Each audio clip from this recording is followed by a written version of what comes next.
Hi everybody, Rick here, and I want you to say hello to my new favorite shirt.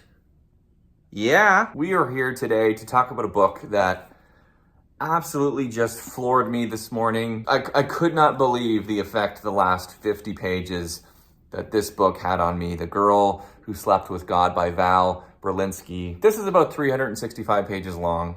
By the time I was at page 310, 320, I was ready to give it an 8 out of 10, and then 45 minutes to an hour later, this was a 10 out of 10 book. I have not been floored by the ending of a novel this much in quite a while. I'm not necessarily saying it's the best book I've read in a couple of years, but no book has quite hit me emotionally the way The Girl Who Slept with God has hit me today. I'm a little taken back by how kind of emotional it's actually made me. This is a book about a 17-year-old girl who lives in Idaho. She has a younger sister, Jory, who is 14, and a 9-year-old sister named Frances, and then their parents, obviously. The book is pretty well always told from Jory's point of view, but Grace is the character who the story kind of hinges on. It's a very religious family, but Grace is especially fervent in her religiosity, and she's 17 years old and wants to go on a mission.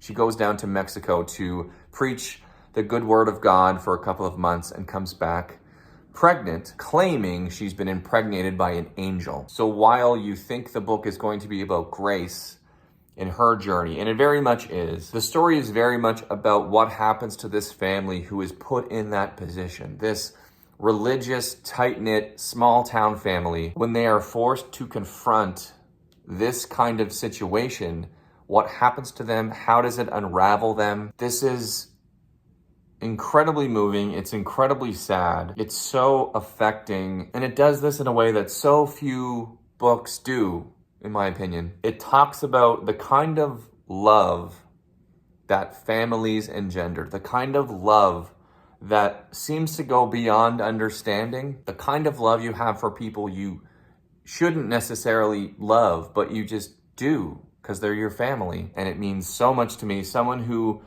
comes from a family that has been difficult, from a religious background that has been difficult. This book spoke to me on both of those fronts at the same time in a way that very, very, very few books have ever done. This book manages to treat each of its characters in such a wonderfully flawed yet generous way, treating all of them like just real people. They're fascinating, they're inspiring, they're brave, they're confusing, they're assholes, they're sometimes right and they're sometimes wrong. Every character in this book is so complicated. And I think fans of Ann Patchett would love this book. I think Ann Patchett would love this book. For people who don't want their stories wrapped up with a neat little tidy bow, this is a devastating book that has major consequences for pretty much every character in the novel. No one is the same at the end of this novel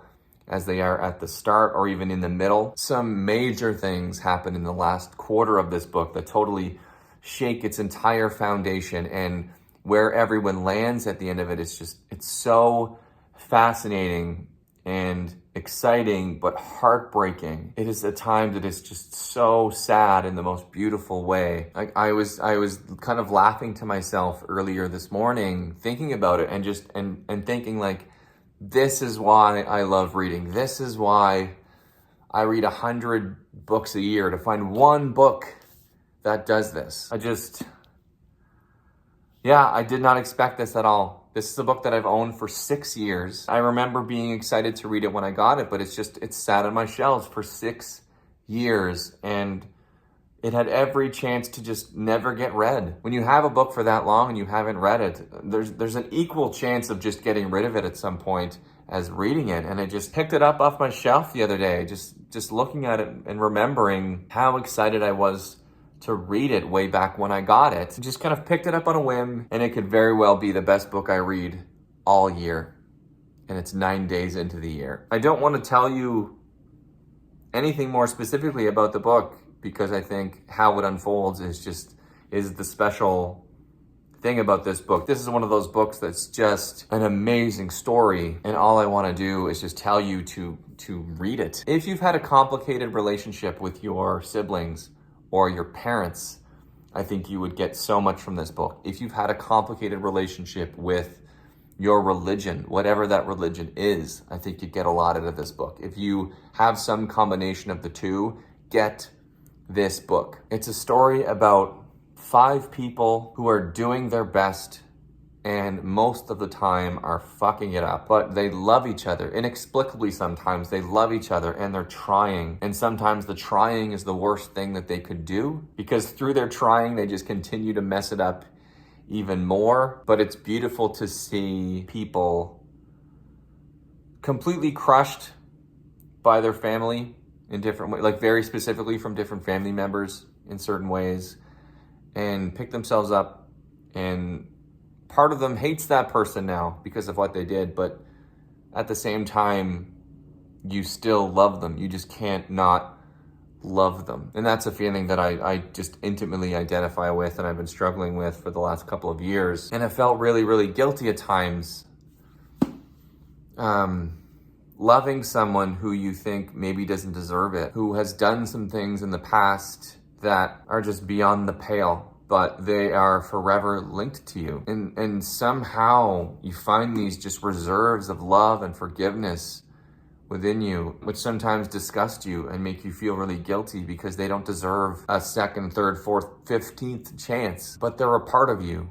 And you can understand why they got to where they got to, even though where they got to seems so deranged and awful sometimes.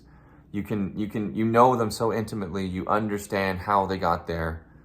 And just that little bit of understanding that you have, that little bit of empathy you have for them is enough to maintain that spark of love that is there. And it's a feeling I'll never be able to fully understand, having felt it, currently feeling it. And some days it's the worst feeling in the world. I hate that I still have that feeling. And then some days I wake up and I think this is the most beautiful thing in the world. The ability to love under the best and worst conditions. And one of the best displays of that I've ever seen is The Girl Who Slept With God by Val Brelinksi.